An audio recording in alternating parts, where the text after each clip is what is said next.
Attends, on va xool sama bouton. Non, mënuma bañ a tëj sama bouton. Ah oui. Ça c'est important. Non, non, mën nga ko def nii. Après le bouton. Du ko lancer. Désolé, dina lancer quoi. Yàkkamti.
mbokk yi asalaamaaleykum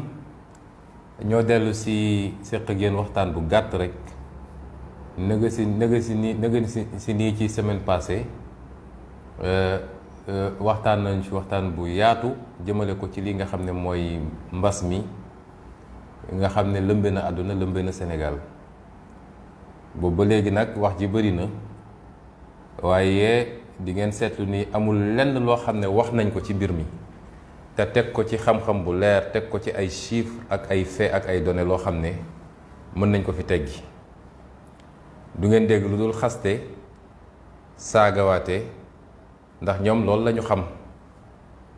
doo leen woo mukk ci débat boo xam ne ci xam-xam la ak luy jëmal réew mi kanam ba ñu am ci tontu waaye lii seen mandarga dëgg-dëgg mooy xaste sosalaate saaga ak randal alal réew mi loolu moom ay nañ ci trop leneen lu dul loolu tëre nañ ci. tey nag dañoo ñëw ak yéen ci beneen thème boo xam ne bu ama am solo la ñu bañ nag xew-xew yi fàtteloo ko Sénégalais yi ba ñoom ñu jaare ca loola def li ñuy def thème boobu mooy lan mooy mbirum élection locale yi ñu dëgmal mbokk yi élection yi lu ama am solo la ci Sénégal ñun am nañu firnde yu leer ni Sénégalais yi téeméer boo ci jël juróom-ñett fukk yi ci li gën a néew doyal nañu sëkk ci Macky Sall ak nguuram téeméer boo jël gën saa tuuti juróom-ñetti fukk yi doyal nañu ci Macky Sall loolu nag warul yem rek ci njàqare bu kenn ku nekk ci ñun walla ci yéen am warul yem ci di ko wax ci waxtaan yeeg ci jotaay yeeg ci grand place yeeg ci kër yi ak ci bureau yi waaye dafa war a ànd ak li tubaab di wax action mooy jëf mooy ñun ci démocratie la ñu nekk démocratie yow askan wi yaa am sañ-sañu tànn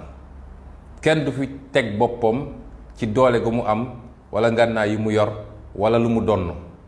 waaye yow askan wi yow yaa am sañ-sañu tànn te tànneef googu nag dañ koo tënk ci ay diir dañ koo tënk ci ay jamono tànn bu jotee bu ñu tànnut walla tànn ñu lu baax dinañu toogaat di ko metitlu di ko dund ci ay jafe-jafe ba jamono tànn ñëwaat ci diggante ñaari jamono tànn yooyu kenn amul sañ-sañ ne dinaa fi jële li fi nekk ci anam gi walla ci anam gële jamono tànn googu nag dafa jot bu ñu jàpp ni nag tànn gi da ngay toog rek ba ñu ne bésu élection la déedéet tànn gi commencé na tey commencé na depuis le 1er tey jii ñu ngi le 6 août ajjuma bi mooy le 6 août mooy tànn bi commencé na depuis juróom benni fan ci gannaaw nu mu commencé mooy ki war a tànni au mois de janvier 2022 su dee bindoogu loon su binduwul ci jamono ji ñu nekk tànn bu jotee doo mën a dem ci biir ci urne ya ne da ngay tànni kon jamono jooju la ñu nekk depuis le 1er août ubbi nañu bindu gi may wax nag sénégalais yi ne leen ñi fi nekk tey à part 2012 mosuñoo gagné élection ci gagné goo xam ne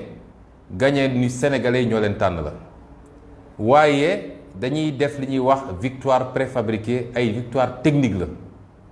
victoire technique mooy lan victoire technique mooy du looy gagné ci bésu élection bi waaye da nga koy waajal balaa élection bi di ñëw noo koy waajalee ma leeral leen loolu ngeen comprendre niñ koy waajalee mooy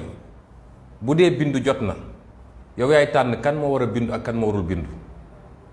boo xoolee ab ndaw neexu la nga ne ah man de ci sondage yi ma am téeméeri ndaw yoo jël juróom ñett fukk yi ànduñoo ak man kon ndaw ñooñu waruma bàyyi ñu bindu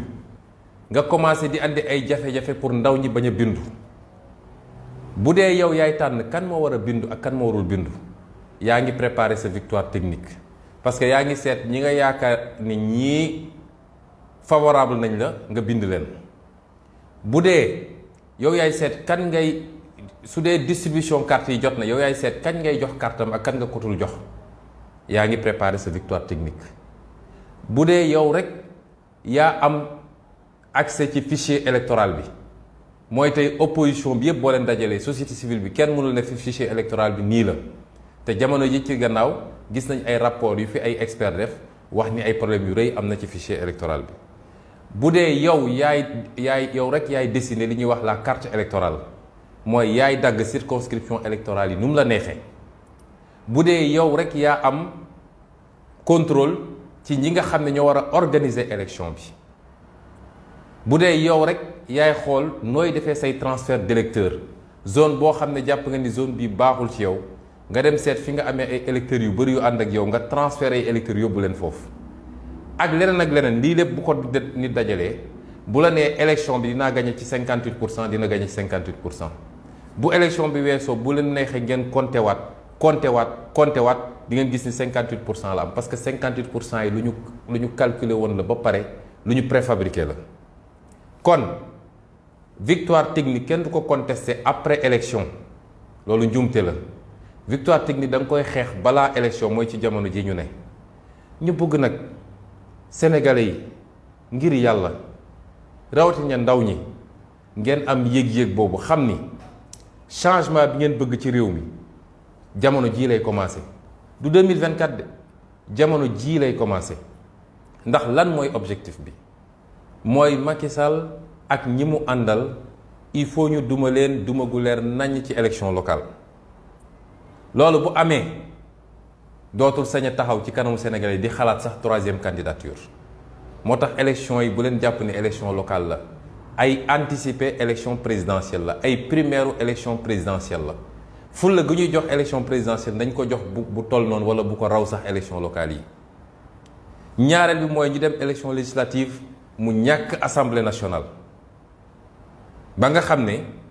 opposition mooy téye assemblée nationale am sañ-sañu wote ay loi yu baax ak dindi fi loi yu bon yi ñu fi wote kon kooku du ndaw. su ngeen bëggee changement am dëgg bu dee li ngeen wax ni sonn ngeen tàyyi ngeen damm ngeen te Macky Sall seen yaakaar tas na ci moom xam leen ni tey lay door mooy na ñëpp dem bindu ci liste yi rawatina nag ndaw ñi nga xam ne jotaguñu bindu. ñetti cas dafa am ma wax ci ñetti cas yooyu ci lu gaaw premier cas bi mooy ndaw ñi nga xam ne bindooguñu am 18 ans. ñoom lañ leen ñaan mooy dem leen ci bureau de ci lieu d'inscription yi ngeen bindu nee nañu pour nga bindu il faut nga am carte d'identité loolu yëpp ci seen pexe yi ñu lal la ngir décourager ndaw ñi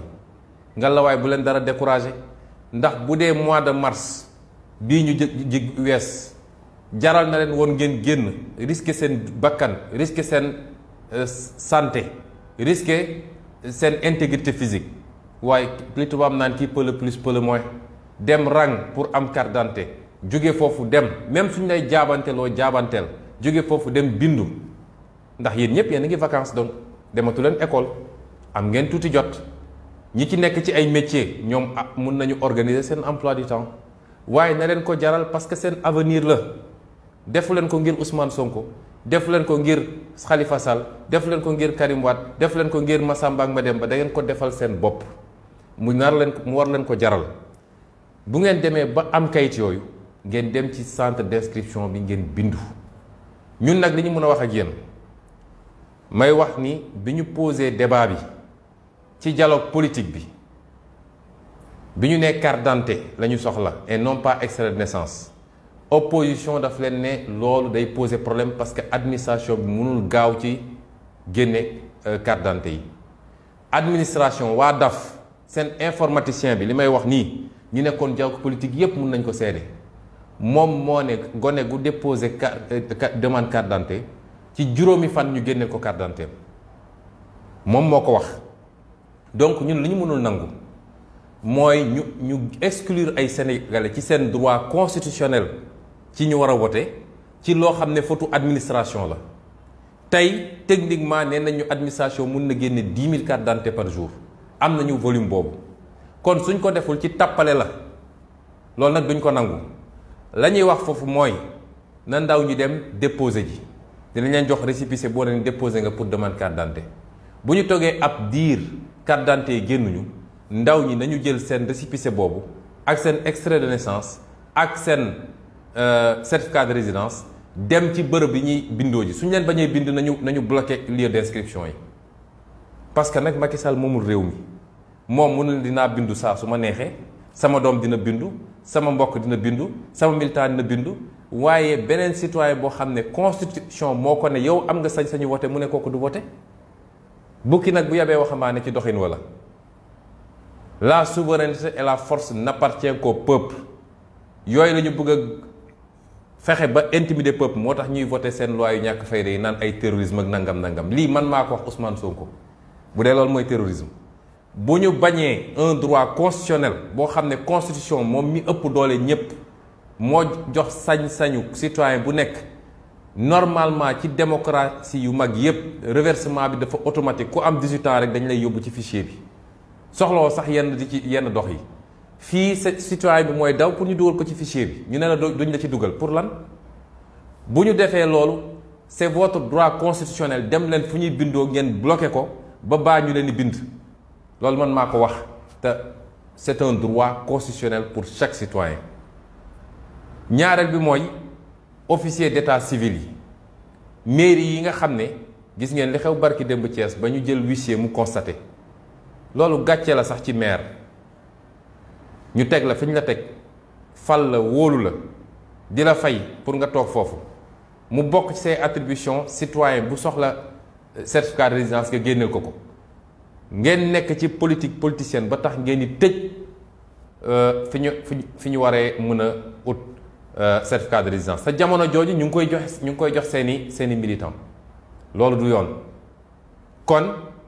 ñoo ngi jël à témoin toute l'opinion ndax loolu gàcce la cim réew citoyen bu toll ci war a wote di mu mel ni dañ ko ne xare Badr la pour nga war mën a wote rek da ngay daw fii da ngay daw fële pour décourager les citoyens na ngeen dem uti seen papier yi ma leen wax nii te dem massivement fa ñuy inscrire ngeen inscrire ba pare topp mbir mi parce que dinañ ko topp ànd ak yéen ba keroog bi ñuy retirer les pièces les cartes d'électeurs bu ko defee wàccoo ngeen ak ñun ñaareel catégorie bi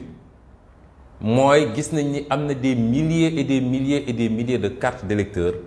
yoo xam ne seeni borom retiré guñ ko woon ñooñu ñu ngi leen di soññ ci ñu dem retiré ko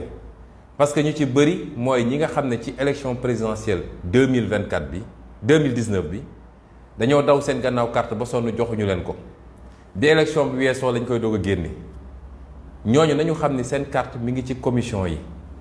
ñu ngi wax ñii naan 400 000 ñii naan ëpp na ko xawma lim gi waaye dem leen ngeen retiré carte yooyu ndax moo leen di jox sañ-sañu ngeen dem am mun a tànn ci élection yi ñuy dëgmal ñetteelu catégorie bi nag mooy gis nañ ni ndaw ñu bëri seetlu nañ ko ci baccalauréat bii bëri nañu ay enseignants yoo xam ne dañ doon corriger waaye li ñu seetlu mooy ndaw ñu bëri dañoo ñëw yor seen carte d'identité waaye ci gannaaw carte d'identité bi dañ fa bind ne peut pas voter yéen a ngi fàttaliku bi problème boobu amee ñu bëri dañu cee interpellé biñ ci gëstoo ba gëstu dañ ñu ne ñi am problème boobu yëpp mooy ñi nga xam ne demuñu woon inscrire ci commission yi waaye dañoo demoon commissariat parce que commissariat carte d'identité kese la mun a joxe mënul joxe carte d'électeur comme yàlla def na yéen yor ngeen déjà carte d'identité bi te yàlla xam ne ni c'est des milliers et des milliers de jeunes yéen itamit dem leen directement fa ñuy bindoo ngeen dem bindu ji loolu mooy liñ leen di soññ parce que ñu ngi ci tournant boo xam ne tournant bu am solo la wax ji nag baax na contester baax na xeex bu jotee baax na waaye li ëpp solo mooy jamono bu changement jotee nga am sañ-sañu am mën a changer te doo ci xeex doo ci dóorante doo ci xuloo nga fexe ba teew fa sa kàddu bokk ci kàddu gor yi nga xam ne ñooy soppi réew mi loolu la ñuy soññ Sénégalais yi jiital ci ndaw ñi trop parce que ñoo ëpp ci ñi war a bindu téeméer boo jël ci ñi war a bindu nu mu tuuti juróom-ñaar fukk yi wala juróom-benn fukk yi ay ndaw lañu donc ñoom ñoo ci ëpp fuuf bu leen dara décourager parce que lii ñuy def ni yëpp pour décourager leen parce que xam nañ ni àndu leen ak ñoom bu leen dara décourager na leen ko jaral parce que c'est votre avenir qui est en jeu parce que élection yi ñu dëgmal mooy annoncer le changement définitif et la chute du régime que vous connaissez buñ ko seetaanee nag mooy li ma wax ni ñun ñëpp benn question rek la ñu war a laajte mooy est-ce que bëgg nañ fi jëlee Macky Sall 2024 wala est-ce que bëgg nañ ko bàyyiwaat mu toogaat fi yeneen ñaari mandat parce que loolu mooy ay mbébétam loolu nag tey lay commencer ci élection locale yi ñu dëgmal ñu ngi leen di ñaan ngeen farlu ci bu ngeen ko defee nag la ca des bàyyi leen ñu ko ndax xam nañ yéen ñëpp bëgg ngeen opposition bu am doole yéen ñëpp bëgg ngeen nit ñi daje ñu leen di wax ni bu soobee yàlla ci fan yu néew di ngeen gisal seen bopp. xam naa ne su ma ko waxee nii nag am na ñoo xam ne tey duñu nelaw, waaye bu soobee yàlla la ñu war a def pour dajale espoiru sénégalais yépp am doole gi ñu war a am te doole gi yéen a ñu koy jox nun amuñu ko, jëlee fi li fi ne